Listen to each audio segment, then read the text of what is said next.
Now, that is not addressing other equation. And the previous government also have done the same. They announced targets. If you are just going to depend on announcing targets, you cannot succeed. Just to give you an example, our major problem is housing affordability. You can build so many houses, but people don't qualify. The purchasing power is not there for most people. In addition, the housing delivery challenges. You see, you have got outdated laws, you have got institutions that are not working together, you have got a government, in fact, that claims to be working closely with the private sector, but it's not. There is a very much antagonistic. You find that the ministers will bash out to private sector developers. Developers are coming with proposals instead of accommodating them. Understand, because housing cannot be sold by government alone. It should be a partnership between government and private sector.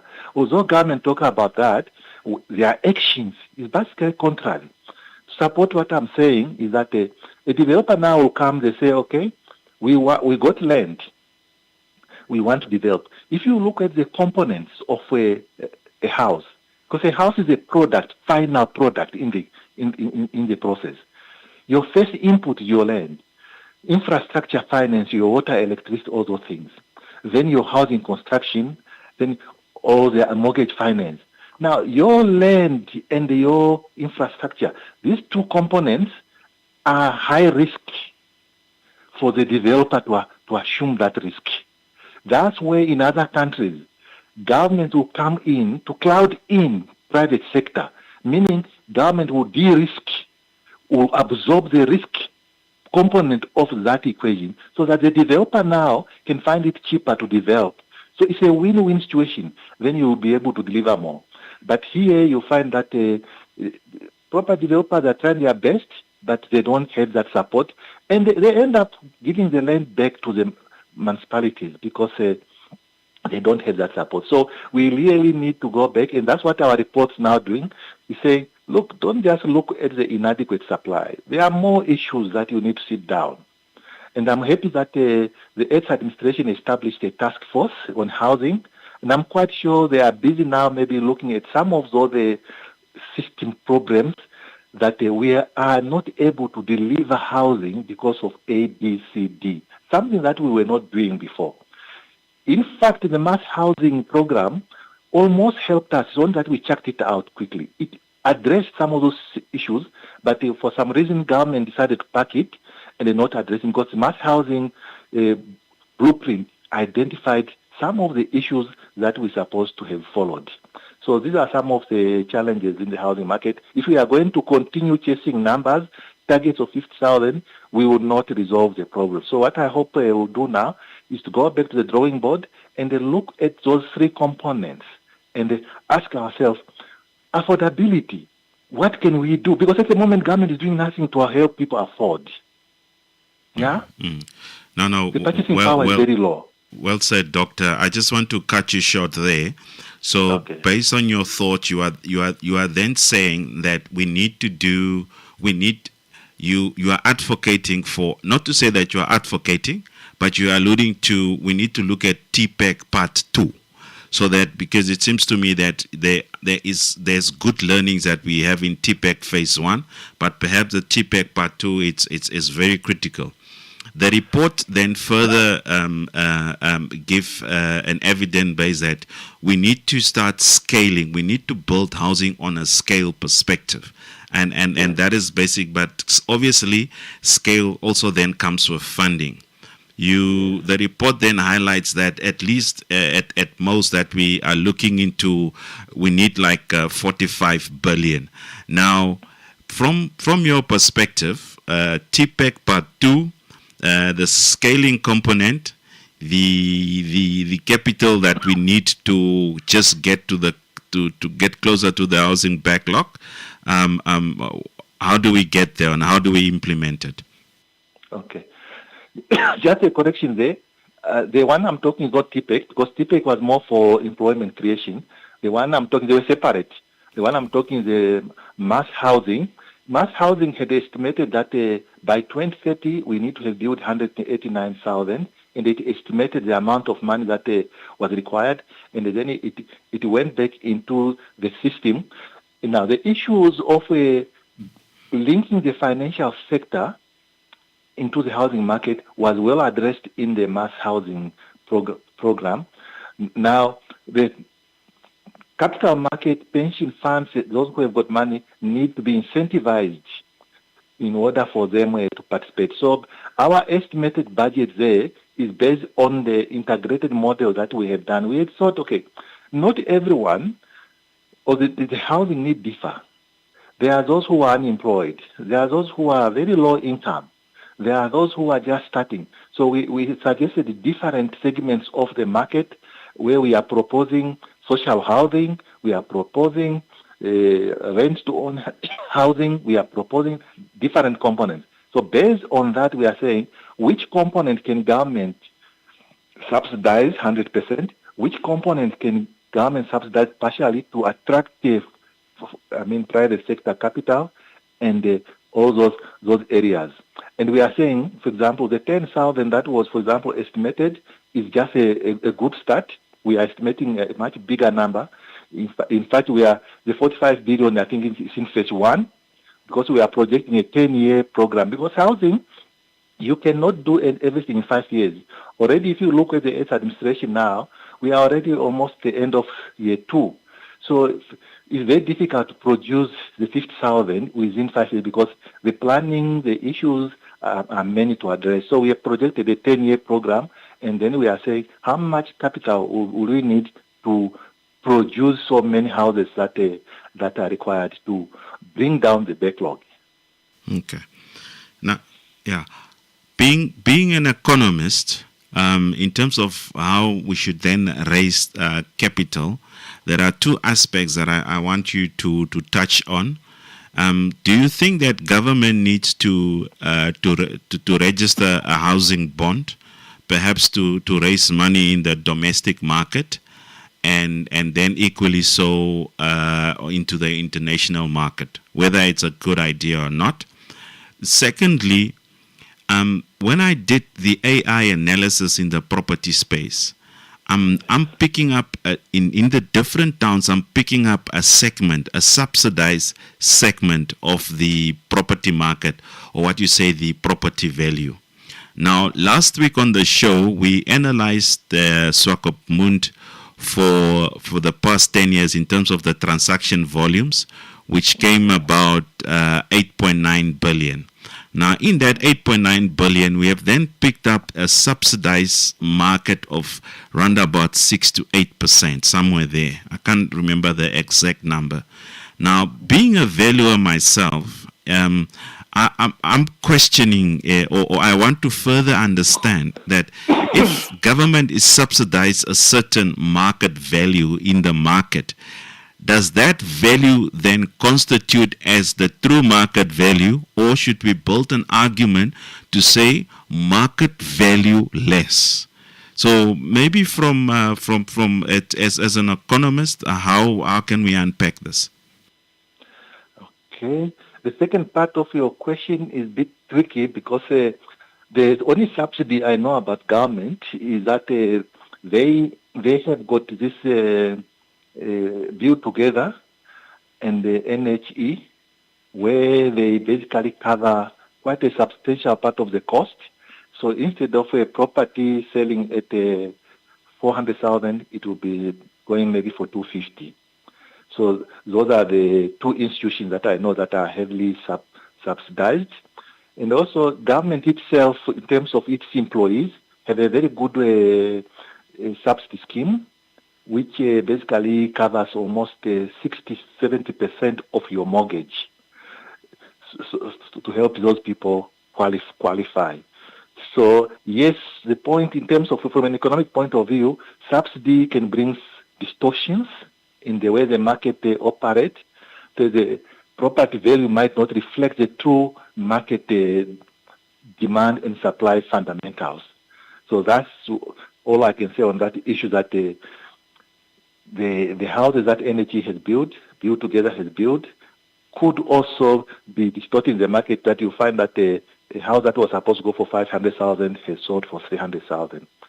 On the other part of the question, in terms of the housing bond, what government can do, in fact, mass housing already made provision for how to integrate the capital markets with housing.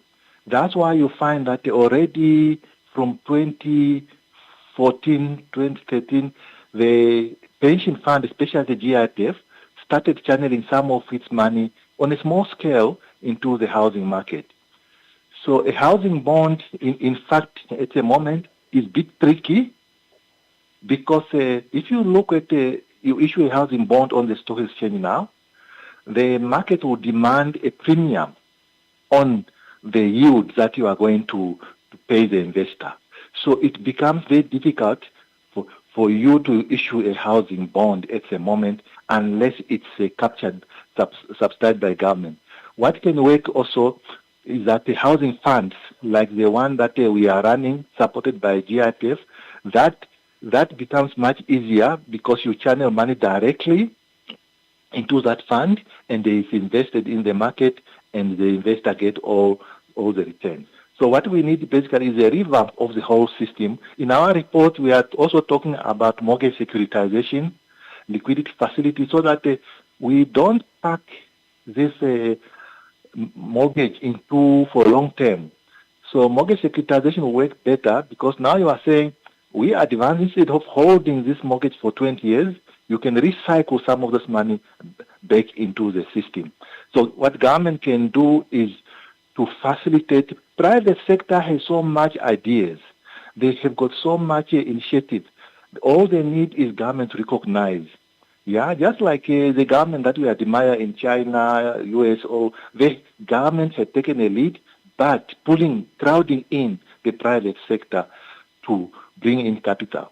So what government need to do now, we have a legislation that's not yet implemented, the Asset Securitization Act. If that can be fast-tracked, that can help integrate the capital market and the housing market. Okay. No, that's no. Thank you so much, and I appreciate we really appreciate the foresight. Now, I just want to come back to your second page of your report. It states there, working paper, policy, research paper. It seems to me you are leaving us with a bit of homework to take this paper further in terms of what you have put together. But it's like if I understand you correctly, is you are putting in a scholar's secret and saying, please look at the opportunities, but you need to research further, that you don't need to end here. I just, from your thoughts, is that's the thought that you have in mind, and how would you want people to take this research work further than where you have brought us now? Thank you very much for that question. You know, in research, there's no true answer. It's just a methodology you followed. So what the message I'm trying to give is that there are very good students there. There are good people who can say that, okay, I'm going to take this issue of backlog and develop it further. Maybe I can get a better model. I can take this issue of the housing bonds, housing special purpose vehicle, and research it further, because we could only bring it up to a certain point, but someone need to build. You know, we always blame our government, but sometimes we as a citizen, we don't do much research. Countries that are doing well because if you look at the number of papers that are being produced, there are so many. So what I expect really after this research is to see more people coming up with different approaches in terms of researching the housing market in the other sectors of the economy. But for the housing market, we would like to see more people doing research. There are so many. That research raises more questions. Yeah, so people need to answer those questions going forward. So I've equally picked it up that way, and really, I just want to bring out these thoughts so that the listeners can really appreciate in terms of what you have done. and what is still out there that needs to be done. I'm pretty much confident, or I'm confident to say that this is your one of your legacy research report for the country. And in terms of now, for conclusion in going forward, as to what do you, for any young Namibian out there that wants to embark on a journey as a developer or a researcher, what encouraging words do you have for them? Yes.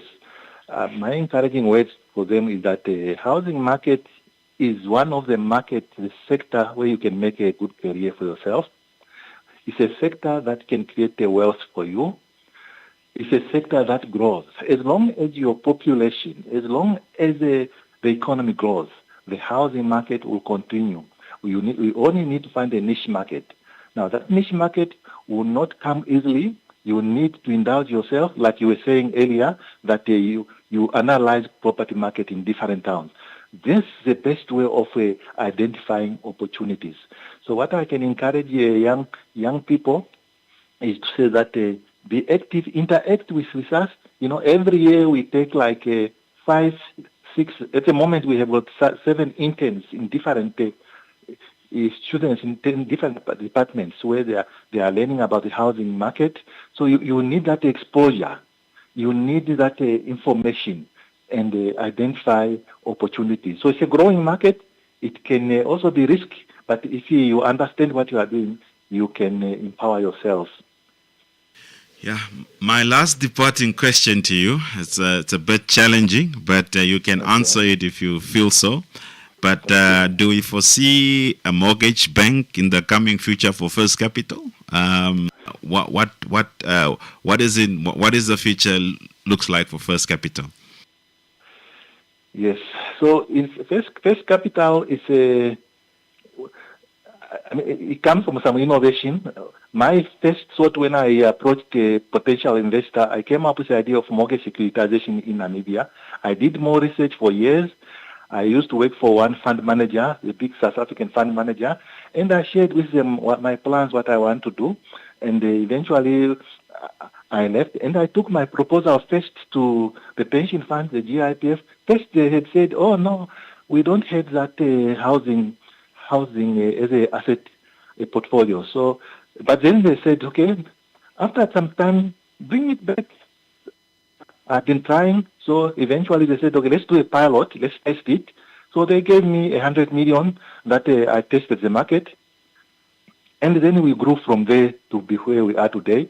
In fact, it's either me or someone else who can come and say, now we need to convert this into a mortgage bank. Yeah, but we have got a number of ideas on our table that where we want to take First Capital. But it will also be very nice to hear suggestion from someone come with a different approach, say that maybe I have reached a point where I'm limited.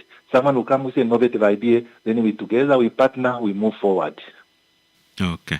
No, Doctor, no, thank you so much. It's really a wonderful and a great pleasure to have you on the show. As I said, some of us are truly mesmerized by your work that you've been doing. We really appreciate you. And basically for the Ulwazi show, we just want to celebrate your work and what you have been doing over the years. Sometimes our heroes are out there, but we never get a chance to celebrate them and what they've been doing for the country. And you are one such individual that really have produced the goods and the solution which Namibia needs. Basically from our side, this side from Ulwazi Eagle FM, we just want to say thank you and to give you your flowers, what you've been doing for this country. Thank you very much for those kind words. They are quite uplifting and motivating. And as long as God gives more life, I will continue to produce more research and work together with the youth. I'm very much motivated by our dynamic youth population, and I'm available at all times to work with them to impart the knowledge. Thank you very much for those words. No, thank you so much, Doctor, and thank you once again for gracing us of your time. I know it's Saturdays, family moments, but we are super grateful on Ulwazi FM and Eagle FM. So we are very grateful to have you, and thank you, and have a wonderful weekend ahead. Thank you. Same word. Thank you very much. Bye. Doctor, thank you very much for joining us, and have a pleasant weekend ahead. Same to you, sir. Thank you very much. Okay, bye. All right, ladies and gentlemen, as you heard there, that was Dr. Mwinga. Round of applause for Dr.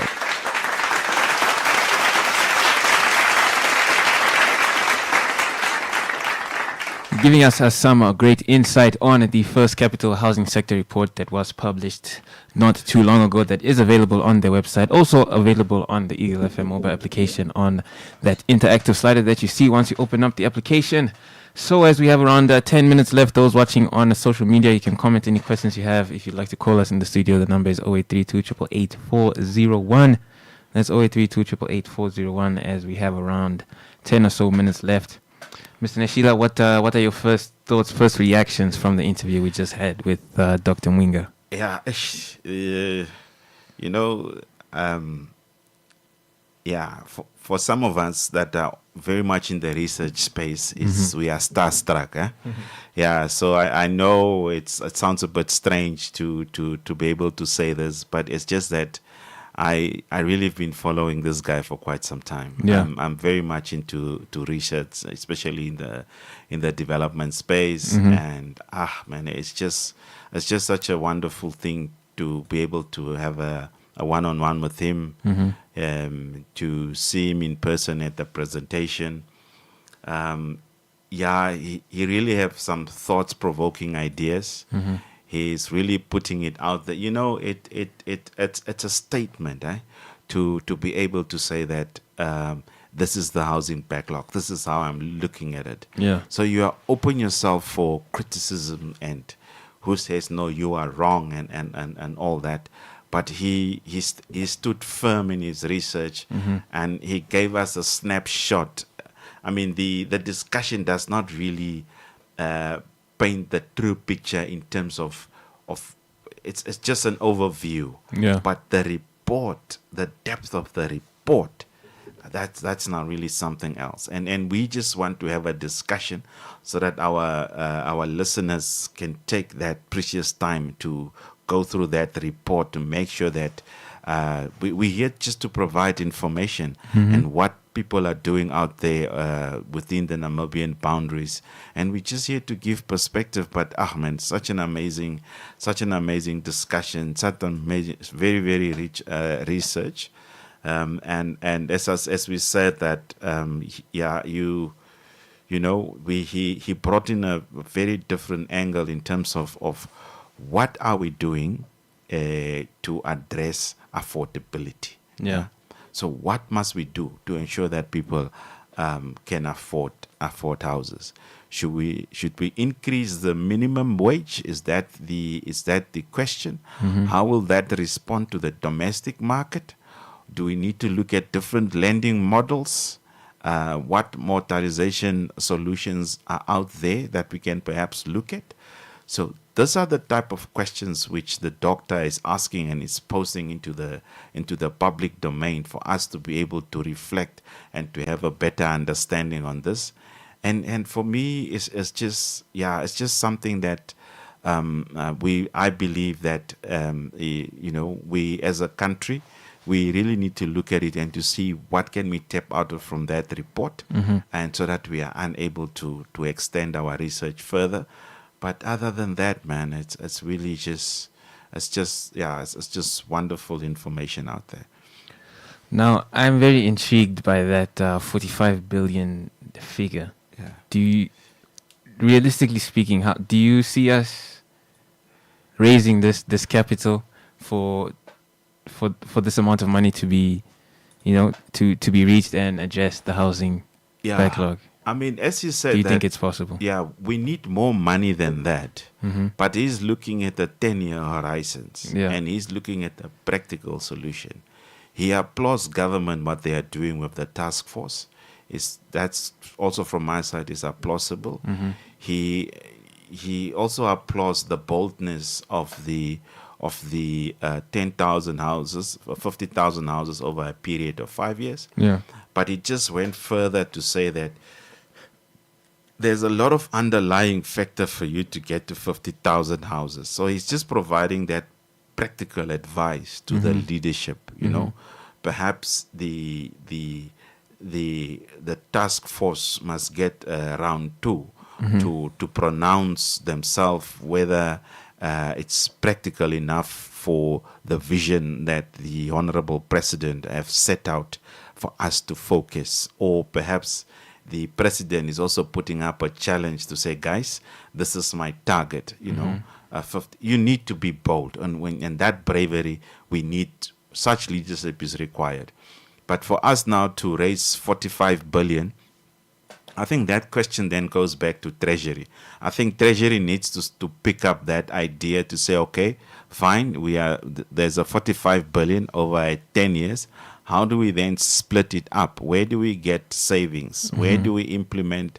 What is our projections? This is where also NAMRA then comes in to be able to say, what is our projections in the next 5 to 10 years in terms of revenue collections? Yeah. And we can then, have we basically covered all the tax brackets that needs to be covered? Or is there still leakages in the financial system that NAMRA has not picked up yet and still trying to consolidate? So it's a collective decision.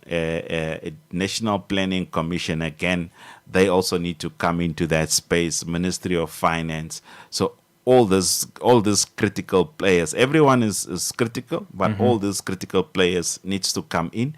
And so for us to then to look at what is the viability of the 45 billion over a period of 10 years. So basically what we are trying to then say, we take 45 billion and we divide it by 10.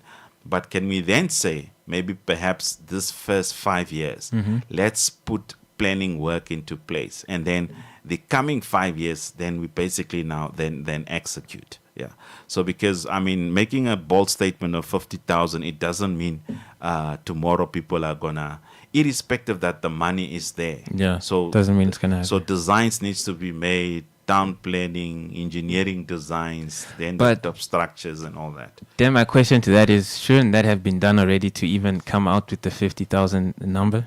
Yeah. Wouldn't all that work already have been done for that number to be is brought the up? president's first term. It's the president's first term, and we really just need to give her the benefit of the doubt. It's her first term, and she put out her plan. Yeah. Yeah, you know, and she was not shy about it. So she put out the plan, and when she makes that statement, so we as a country, you know, if she was a queen, we are her subjects. We now need to see how best to assist the eighth administration for us to be able to get to those solutions. Yeah. I don't think we should shy away. We should. In fact, we should give us the best shot we have. Yeah. Or perhaps maybe the first 2 years we are just in the planning phase, but year number 3, 4, and 5 we will surely execute and to make sure that we get close to that target of 50,000. I guess time will tell. Time will be the best judge of all. But hopefully we do reach that, and the housing issue is addressed one way or another. Ladies and gentlemen, that is all the time we have for this Saturday on this edition of Ulwazi. As always, thank you for tuning in, and stay tuned to our social media pages to see what we will be discussing on Monday. And if you maybe you tuned in the last 5 minutes, last 10 minutes, or you want to listen to past editions, as always, head to the Eagle FM website or the Eagle FM mobile application, which is available at www.eaglefm.com.na. Head to the podcast section and type in Ulwazi, and you'll be able to tune into all the past editions at your time, at your pace. Maybe you want to listen to it 2 times, 3 times, to be able to digest all the great information that is brought to you here by Francisco Neshila on Ulwazi. Any parting words for the listeners you have this Saturday? No, all I want to say is, guys, have really a wonderful week. Spend some time with family, and stay tuned. Look at our social media pages. so that you know what we're going to bring for you on Monday. From myself, Kewavali Neshila, and my co-hosts, we are out. All right, ladies and gentlemen, we will see you on Monday. Stay tuned for Tate Mike coming up with Mind Matters.